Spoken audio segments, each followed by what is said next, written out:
Department of Homeland Security's Inspector General opened a criminal investigation into the Secret Service, the agency under fire for those deleted text messages tied to the January 6th attack on the Capitol. The January 6th committee has subpoenaed the Secret Service, and the outgoing director issued a statement reaffirming his commitment to work with and help the committee. And our next guest says that this is not the time to lose trust and confidence in the Secret Service. Donald Mihalek is an ABC News contributor and former Secret Service senior special agent. Don, good to see you. You know, the agency said that these texts in question were deleted as part of a device replacement program. But the Inspector General says that the deletions occurred only after his office requested that the messages were sent both a day before and on January 6th, which was Insurrection Day. So who is telling the truth here?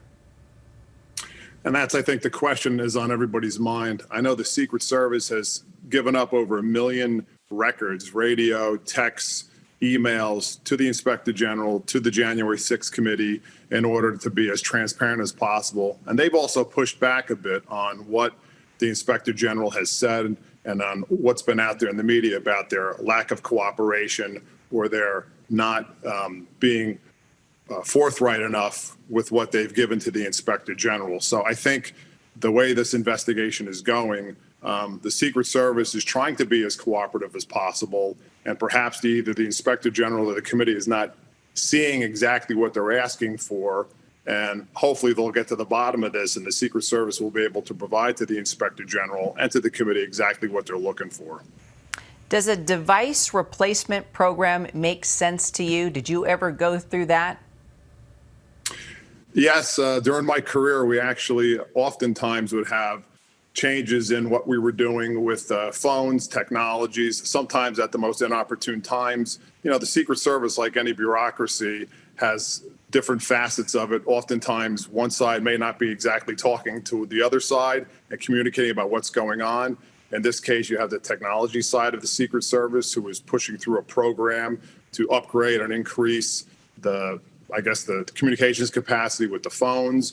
And the operations side, we're running operations. And the other key point that keeps getting missed is the Secret Service, just like every other agency in the federal government, uses third-party phone systems. When I was there, it was Verizon and Apple iPhones. So a lot of the texting and phone information is not kept in-house by the Secret Service. It is goes through Apple's system and through Verizon's system, and they're sort of become the storage location of this information. Now, maybe that's something that the Secret Service and the government writ large have to look at moving forward, so that way there's some redundancy in there and some capability to capture and retain that information that is in-house. The Secret Service has their own proprietary email system and a radio system, which is what makes it easy for the Secret Service to recover that information. But clearly, as we've seen, the texts and the phone records are more difficult for them to provide. Point well made. It's the first time we've had an insider like you be able to explain that to us. So I appreciate that clarification. You also recently wrote an op-ed in The Hill saying that these allegations threaten to overshadow the work that the Secret Service performs on a daily basis. So how problematic is this text scandal, do you think? I think the way the Secret Service is being portrayed and the questions that are being raised and the fact that they have cooperated with the investigation as best as they can is something that's being missed. And, you know, the Secret Service has a forced lawful proximity to the president and to its other protectees. And part of that arrangement involves the cooperation of the protectees in order to perform the protective mission.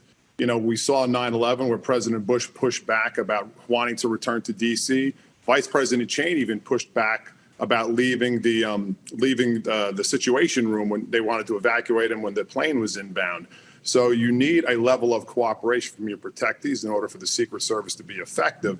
And when the trust and confidence in that relationship is breached in any fashion, it could create a problem. We saw that after the Clinton-Monica Lewinsky scandal, where President Clinton's own communications person said, "Look, there's a cooling there between the president and his detail because of that forced testimony that the agency had to provide over something that really the agency wasn't involved in."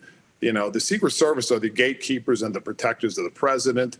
and their protectees, but they're not the managers of their time, their activities, and what they're doing on behalf of the American people. There's plenty of other people that do that.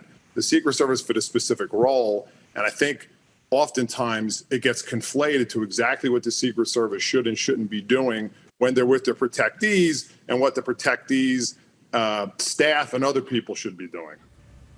It'll be interesting to follow the investigation. I know you'll help guide us through it. Don, thank you. Hi, everyone. George Stephanopoulos here. Thanks for checking out the ABC News YouTube channel. If you'd like to get more videos, show highlights, and watch live event coverage, click on the right over here to subscribe to our channel. And don't forget to download the ABC News app for breaking news alerts. Thanks for watching.